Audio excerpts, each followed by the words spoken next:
Hi, so I thought I would show you a 2-second improvement that I did with the copier. Come on, let's go see. So my problem is when I make a booklet on the booklet maker, they came with this little box, which is nice to put all of my scraps in. The only problem is if you look right here, that's the sensor, and see how empty the box is? So I'm constantly having to take it, put it in another box, then dump it in the recycling bin. So let me show you what I've come up with. So what I've done is I've taken a sheet of tissue paper that comes off of our plate, and as you can see, when it cuts the sheets,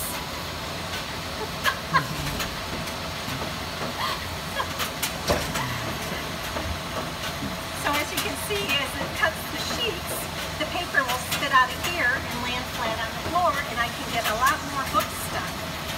Then, when I'm all done with the whole job, I just take this up